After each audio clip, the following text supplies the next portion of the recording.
25-year-old Andrea Boyer was found inside the Wells Road Veterinary Medical Center where she worked in Orange Park back in January 2007. Investigators say 39-year-old Michael Renard Jackson did not know Boyer when he attacked her. He was sentenced to death, but that and his conviction were thrown out on appeal. News for Jackson reporter Janice Harris talked with a friend who looks forward to finally getting closure. Janice?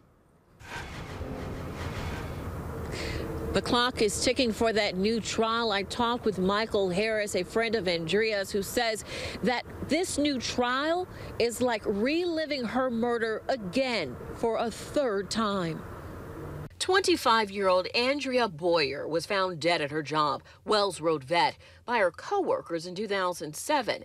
Michael Harris, a co-worker and friend, says it was a day she will never forget. If I lived through January 23rd, 2007, like if I physically survived that day and went on and was still able to be a productive adult human being, then what I'm facing today is no big deal, you know? And like I said, even worse for Andrea's family. Next month, Andrea's family and friends will be reminded of that day when Michael Renard Jackson gets a new trial for Boyer's murder. Jackson got a retrial after the Florida Supreme Court found that a video recording of Jackson's interrogation was prejudicial to the Clay County jury because detectives repeatedly expressed their view that he was guilty. Harris is one of several witnesses that will have to testify again next month. We'll do what we have to do because getting justice for Andrea is the most important thing, and her family and her legacy deserve closure. According to prosecutors, Andrea was at work preparing for the day when the violent attack happened.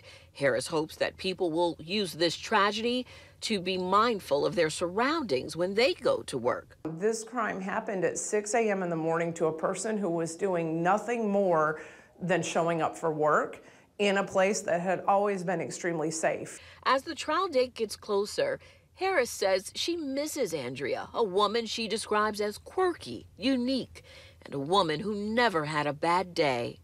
I just miss her, you know.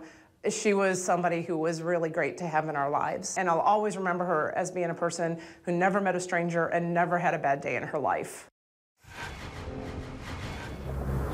And this case, along with others, made a really big impact in the state of Florida, having reforms to laws here in the state on how they handle violent sexual offenders. In Jacksonville, Janice Harris, Channel 4, the local station.